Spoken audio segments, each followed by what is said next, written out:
ఓం నమః శివాయ. ఓం నమో నారాయణాయ. నరదృష్టి నివారణ, కర్మ నివారణ, సకల సంచిత కర్మ, ప్రారబ్ధ కర్మ, ఆగమిక కర్మ, దగ్ధ నివారణ, తులాభార కాల భైరవాయ నమో నమః. ఓం దిగంబరాయ విద్మహే తంత్రక్షేత్రాయ ధీమహి తన్నో సంహారకాల భైరవ ప్రచోదయాత్. ఓం శ్రీ మహాలక్ష్మీదేవ్యై నమోస్తుతే. ఓం గణానాం త్వా గణపతిగుం అవామహే కవిం కవీనాపవస్త్రవస్తవం జ్యేష్ఠరాజం బ్రహ్మణస్వత ఆన శృణ్వన్నోతిభిస్సీదసాదనగుం. శ్రీ మహాగణాధిపతయే నమః. హరి ఓం. 1వ తారీఖు 9వ నెల 2024 నుండి 15/9/2024 వరకు పుట్టినటువంటి వారందరూ కూడా ముందస్తుగా జన్మదిన శుభాకాంక్షలు. గతంలో వివాహం అయినటువంటి వారికి వివాహ వార్షికోత్సవ శుభాకాంక్షలు.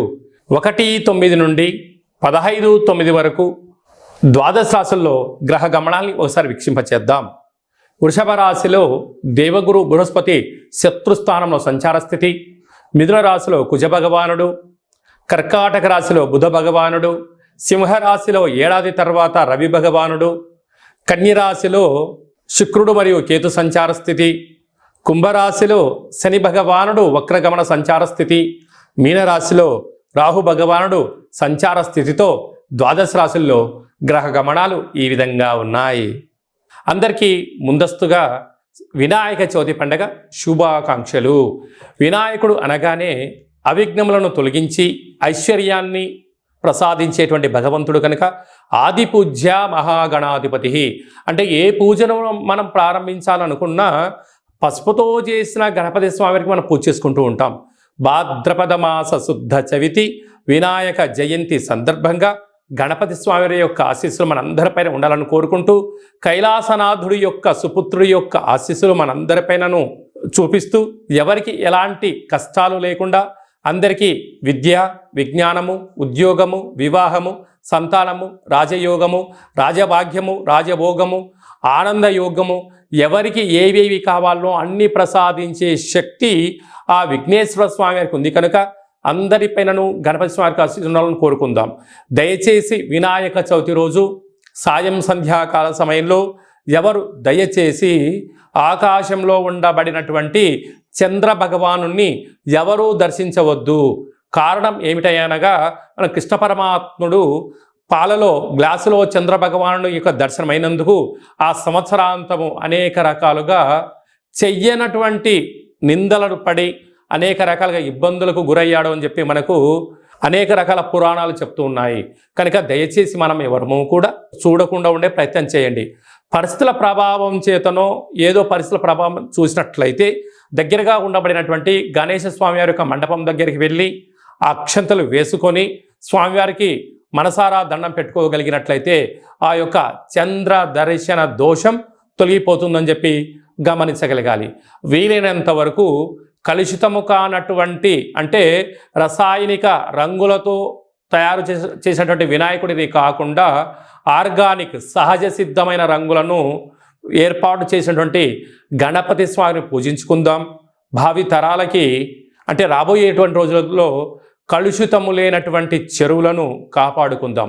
ఎందుకనగా చెరువులో వేయడం వలన నీరు కలుషితం అవ్వడం, అందులో ఉండబడినటువంటి జలరాశులు అంటే చేపలు కానీ, కప్పలు కానీ, అనేక వానపాములు కానీ అవి మరణించకుండా కాపాడుకునే బాధ్యత మన అందరిపైన ఉందని చెప్పి కూడా గమనించగలగాలి. అలాగనే సంపూర్ణంగా మనము ఈ యొక్క గరికను, ఫలాలను, పత్రాలను, పుష్పాలను భక్తితో పూజ చేసుకుందాం. గణపతి స్వామికి ఆశీస్సులు పొందుదాం. అనేక మందికి ఆదర్శంగా ఉందామని చెప్పి కూడా గమనించాలి. ధనుసు రాశి జాతకులు సోమవారం అమావాస్య, సోమవతి అమావాస్య సందర్భంగా, మంగళవారం అమావాస్య కాళామావాస్య సందర్భంగా, అష్టమి బుధవారము కాళాష్టమి సందర్భంగా ఎలాంటి విధులను పాటించాలో ఈ వీడియోలో సవివరంగా సంపూర్ణంగా తెలుసుకుందాం. ధనుసు రాశిలో ఏ నక్షత్రాలు వస్తనగా మూలా నక్షత్రంలోని 4 పాదాలు, పూర్వాషాఢ నక్షత్రం 4 పాదాలు, ఉత్తరాషాఢ నక్షత్రంలోని 1 పాదం కలిపితే ధనుస్సు రాశి అవ్వడం జరుగుతుంది.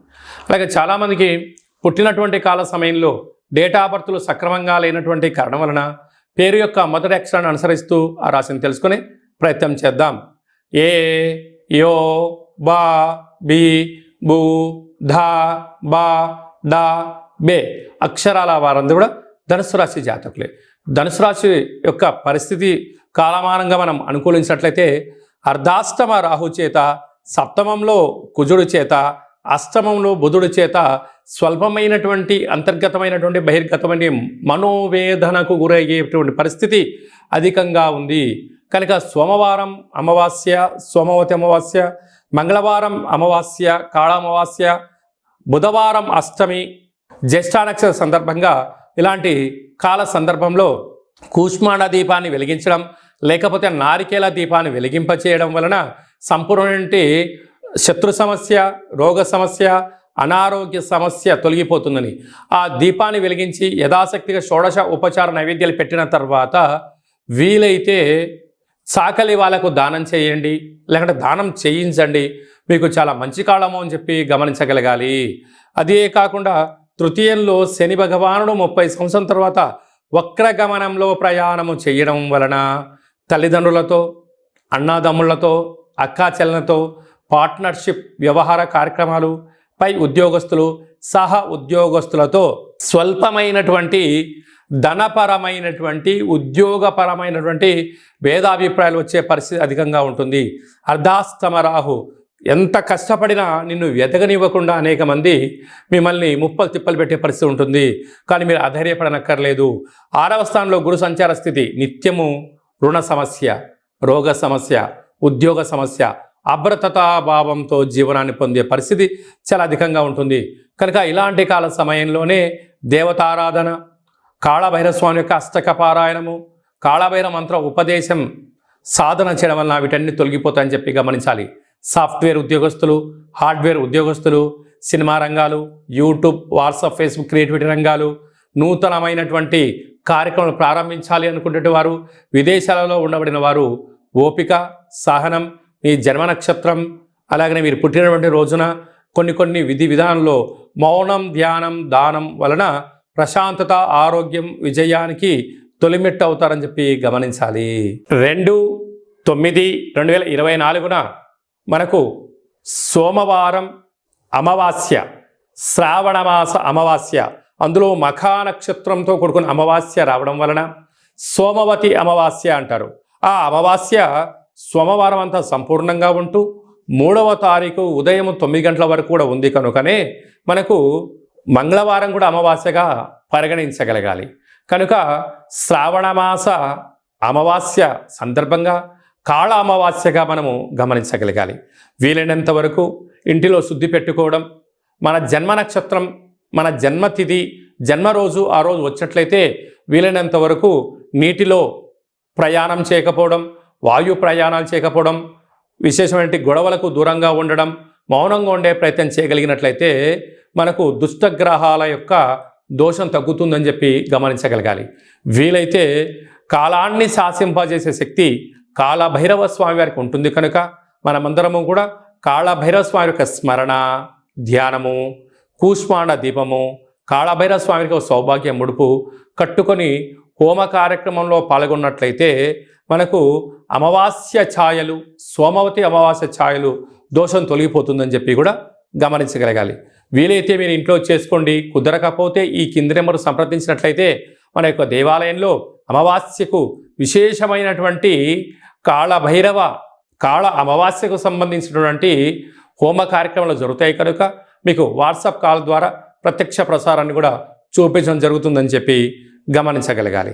అలాగనే మనకు 7వ తారీఖున వినాయక చవితి పండగ. కనుక మనమందరము కూడా ఆది పూజ్య మహాగణపతి స్వామి వారి యొక్క పూజా కార్యక్రమాలని యథాశక్తిగా మనకు ఎంత శక్తి కలిగితే అంత శక్తిగా స్వామివారిని పూజ చేసుకుందాం. కలుషితం లేనటువంటి, రంగులు లేనటువంటి, రసాయనం లేనటువంటి వినాయక స్వామిని పూజిద్దాం. స్వామివారికి అటుకులు, బెల్లము, ఉండ్రాళ్ళు, లడ్డూ నైవేద్యాన్ని ఏర్పాటు చేసుకుందాం. స్వామివారి యొక్క ఆశీస్సుల కోసం మనం అన్ని విధాల మానవ ప్రయత్నం చేద్దాం. దయచేసి చంద్ర భగవానుణ్ణి దర్శించవద్దు అని చెప్పి మీరు గుర్తు పెట్టుకోగలరు. అలా విధి లేని పరిస్థితిలో దర్శించినట్లయితే ఈ కింది నెంబర్ సంప్రదించి మీ గోత్రనామాలు పంపించినట్లయితే ఆ యొక్క దోష నివారణకు మన యొక్క దేవాలయంలో ప్రత్యేకంగా పూజ చేయించి మీకు గరిక, అక్షంతలు, కంకణాన్ని పంపించడం జరుగుతుంది. కనుక దయచేసి 100కు 100% ఎవరు చూడవద్దు. తెలియని పరిస్థితిలో చూసినట్లయితే ఈ కింది నెంబర్ సంప్రదించండి. మీకు మంచి సలహా సూచన ఇచ్చి అష్ట కష్టాలకు మనము కేంద్ర బిందువు కాకుండా అష్ట ఐశ్వర్యం స్వాగతం పలకడానికి ఏమేం కావాలో సలహాలు సూచనలు ఇవ్వడం జరుగుతుందని చెప్పి గమనించాలి. అలాగనే మనకు 11వ తారీఖు భాద్రపద మాస శుద్ధ అష్టమి బుధవారము, జ్యేష్ఠ నక్షత్ర సందర్భము.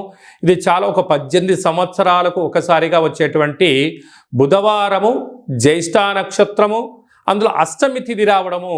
అంటే వినాయకుడికి ఇష్టమైన రోజు బుధవారము, బుధుడి యొక్క నక్షత్రము జ్యేష్ఠ నక్షత్రము, అందులో అష్టమి తిథి రావడం అనేది చాలా అరుదుగా వస్తుంటుంది. కనుక మనం అందరము కూడా తంత్ర వరసిద్ధి మహాగణపతి స్వామి యొక్క పూజ చేసుకున్నట్లయితే వీలైతే ఈ మంత్రాన్ని స్మరణ చేసి ఏదైతే మనం కోరుకుంటామో దాన్ని విజయం సాధించడం జరుగుతుందని చెప్పి గమనించగలగాలి.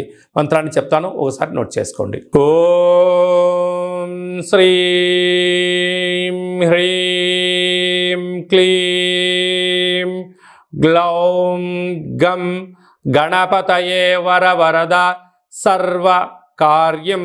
అంటే మనం ఏదైతే కార్యం అనుకుంటున్నామో ఆ కార్యం పేరు అనుకొని వశమానయ స్వాహ అనేటువంటి మంత్రాన్ని ఒక 27 సార్లు తగ్గకుండా రోజుకు ఒక 108 సార్లు ఈ మంత్రాన్ని ఉచ్చరింప చేయగలిగినట్లయితే మనకు కష్టాలన్నీ తొలగిపోయి ఐశ్వర్యానికి స్వాగతం పలుకుతూ ఆ పని మనకు అనుకూలించేటువంటి విధంగా తంత్ర తాంత్రిక వర కాల విఘ్నేశ్వర స్వామి యొక్క ఆశీస్సులు మనపైన ఉంటాయని చెప్పి కూడా గమనించాలి.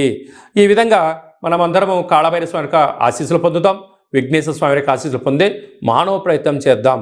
ఇంకను ఈ యొక్క భాద్రపద మాసంలో మనం విజయం సాధించగలగాలి అన్నట్లయితే ఒక్కసారి ఈ పాత్రను చూసినట్లయితే ఈ యొక్క పాత్ర కంచు పాత్ర, కాళభైరవ స్వామికి అక్షయ పాత్ర అని చెప్పి గమనించగలగాలి. ఈ యొక్క అక్షయ పాత్రను మనం ఎలా సద్వినియోగపరచుకోవాలో ఒకసారి చూద్దాం.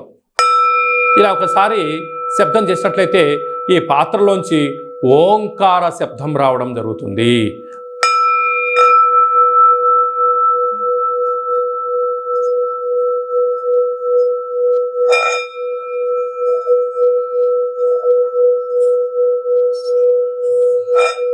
ఈ యొక్క శబ్ద తరంగాల ద్వారా మనిషి శరీరంలో ఉండబడినటువంటి 7 చక్రాలు వికసింపచేయడం, ఇంట్లో ఉండబడినటువంటి జ్యేష్ఠాదేవి బయటికి వెళ్ళిపోవడం, గ్రామంలో దేశంలో సంచరించే లక్ష్మీమాత మన గృహంలోకి గళ్ళు గళ్ళు మంటి రావడం జరుగుతుంది.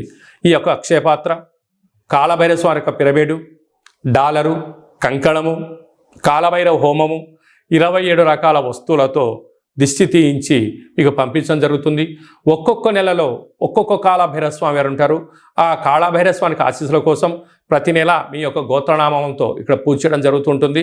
కనుక మనమందరము కూడా అక్షయ పాత్రను సొంతం చేసుకుందాం, ఐశ్వర్యానికి స్వాగతం పలుకుదాం. అలాగనే మీ వ్యక్తిగత జాతకం తెలుసుకోవాలనుకుంటున్నారా? మీ పేరు, పుట్టినటువంటి తారీఖు, నెల, సంవత్సరం, సమయం రాసి మీరు వాట్సాప్ పంపించగలిగినట్లయితే సంపూర్ణంగా 100 సంవత్సరాల జాతకాన్ని వ్రాసి పంపించి మీరు పుట్టినప్పుడు గ్రహ గమనాలు ఎలా ఉన్నాయి, ప్రస్తుతం ఎలా ఉంటున్నాయి, రాబోయే కాలంలో ఎలా ఉండబోతున్నాయో సవివరంగా సంపూర్ణంగా తెలియజేయడం జరుగుతుంది. అలాగనే చాలామందికి పుట్టినటువంటి కాల సమయంలో డేటా ఆఫ్ బర్త్లు లేనటువంటి కారణం వలన మీ పేరు యొక్క మొదటి అక్షరాన్ని అనుసరిస్తూ రాశిని తెలియచేస్తూ గ్రహ గమనాలను ఎలా ఉన్నాయని తెలియచేస్తూ రమణ శాస్త్రం ద్వారా అనగా గవళ ద్వారా కాళభైరవ ఉపాసన చేత భూత భవిష్యత్ వర్తమానాన్ని తెలియజేయడం జరుగుతుందని చెప్పి గమనించగలగాలి.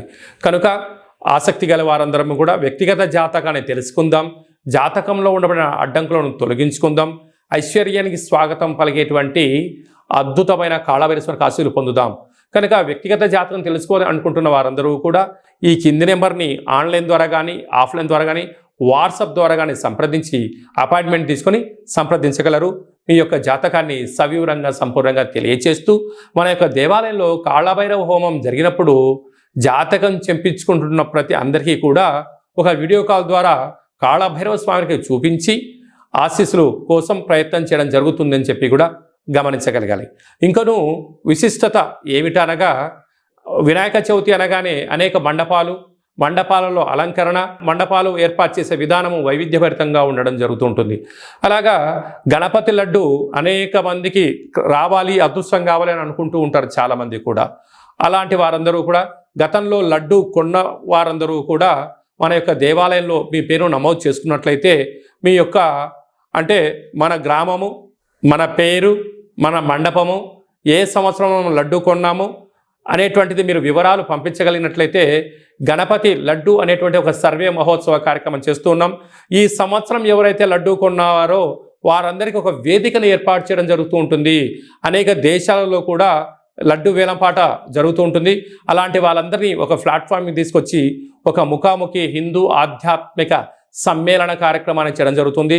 కనుక గత సంవత్సరంలో అంటే గత 20 సంవత్సరాలుగా మీరు ఎక్కడ లడ్డు కొన్నా ఆ సంవత్సరము మీ పేరు, గోత్రనామాలు రాసి మాకు వాట్సాప్ పంపించగలిగినట్లయితే ఆ సంవత్సరం లడ్డు కొన్నటువంటి వాళ్ళందరినీ కూడా ఒక వేదికపైకి తీసుకొచ్చి హిందూ ఆధ్యాత్మిక లడ్డు మహోత్సవ సమ్మేళనాన్ని ఏర్పాటు చేస్తున్నాం. కనుక గణేష మండపాల వారు, గతంలో లడ్డు కొన్నవారు ఈ కిందను సంప్రదించి మీరు మీ పేరు నమోదు చేసుకోగలిగినట్లయితే మీరు గతంలో లడ్డు కొన్నా ఇప్పుడు లడ్డు కొన్నా ప్రపంచానికి మిమ్మల్ని పరిచయం చేయడమే అంటే ఆన్లైన్లో ఆఫ్లైన్లో మన హిందూ ధర్మాన్ని యొక్క వేదికను బలోపేతం చేస్తూ చెయ్యి కలుపుకొని ముందుకు తీసుకెళ్లే ఒక ప్రయత్నం చేయడం జరుగుతుంది. కనుక మీరందరూ కూడా గణపతి స్వామివారి యొక్క మండపం యొక్క వివరాలు, లడ్డు కొన్న వివరాలను ఈ కింది నెంబర్ని సంప్రదించగలిగినట్లయితే మనమందరము కూడా మిమ్మల్ని అందరి ఆన్లైన్లో 49 విఘ్నేశ్వర లడ్డుకు సంబంధించిన సర్వే కార్యక్రమాలు జరుగుతూ ఉన్నాయి. మనమందరం సర్వేలో పాల్గొందాం. లడ్డు కొన్న వారందరినీ ఒకే చోట చేరుద్దాం. వారి యొక్క సలహాలు సూచనలు తీసుకుందాం. రాబోయే కాలంలో మనందరం కూడా లడ్డు కొని గణపతి స్వామికి ఆశీస్సులు పొందుదాం. అలాగనే మీ అబ్బాయి కానీ అమ్మాయి కానీ ఎంత ప్రయత్నం చేసినా వివాహం అవ్వడం లేదా? మీ అబ్బాయి యొక్క పుట్టినటువంటి కాల సమయంలో గ్రహ గమనాల్లో ఎలాంటి యోగాలు ఉన్నాయి, ఎలాంటి దోషాలు ఉన్నాయో తెలుసుకొని ప్రయత్నం చేసినట్లయితే మంచి సంబంధాలు రావడం జరుగుతుంటుంది. వచ్చేటి వధువు కానీ వరుడు కానీ జాతకంలో గ్రహమైత్రి, జంతుకూటమి, గ్రహకూటమి ఎలా ఉంటుంది, వారికి వివాహ తదనంతరం ఎలాంటి యోగాలు ఉన్నాయి, ఎలాంటి పరిస్థితులు ఉంటున్నాయి కూడా మీకు సవివరంగా తెలియజేయడం జరుగుతుంది. కనుక మనమందరం కూడా జాతకాన్ని తెలుసుకుందాం. కష్టాల కడలికి ఫుల్ స్టాప్ చెప్దాం. ఐశ్వర్యానికి స్వాగతం పలుకుదాం. ఆ కాళభైరవ స్వామి యొక్క ఆశీస్సులు, విఘ్నేశ్వర స్వామి యొక్క ఆశీస్సులు పొందుదామని చెప్పి మనవి అందరికీ ఆశీర్వచనం. ఓం శతమానం భవతి శతాయు పురుష సతేంద్రియ ఆయుష్యేవేంద్రియే ప్రతితిష్టతి ధనం ధాన్యం బహుపుత్రలాభం శత సంవత్సరం దీర్ఘమాయు సర్వే జనా సుఖినో భవంతు లోకా సమస్తా సుఖినో భవంతు సర్వం విఘ్నేశ్వరార్పణమస్తు. ఈ వీడియో మీకు నచ్చినట్టయితే లైక్ చేయండి, షేర్ చేయండి, మా ఛానల్ని సబ్స్క్రైబ్ చేసుకోండి. అందరికన్నా ముందుగా మీ వ్యక్తిగత జాతకం మీరు తెలుసుకోవాలనుకుంటున్నారా? అందరికన్నా ముందు మీరు మంచి రోజులు, ఎలాంటి విధులు పాటించాలో తెలుసుకోవాలనుకుంటున్నట్టయితే మా యొక్క ఛానల్ని సబ్స్క్రైబ్ చేసుకున్న తర్వాత గంట సింబల్ ప్రెస్ చేయండి, ఆల్ అనే బటన్ కూడా తెలియచేయండి. ఆధ్యాత్మికమైన ఈ యొక్క కార్యక్రమాన్ని భగవద్బంధులకు, మిత్రులకు, స్నేహితులకు మీ క్షేమాన్ని ఎవరైతే కోరుకుంటున్నారో, మీరు ఎవరి క్షేమాన్ని అయితే కోరుకుంటున్నారో వారికి ఈ వీడియోను ఫార్వర్డ్ చేసి భగవంతుడి యొక్క ఆశీస్సులు పొందగలరు.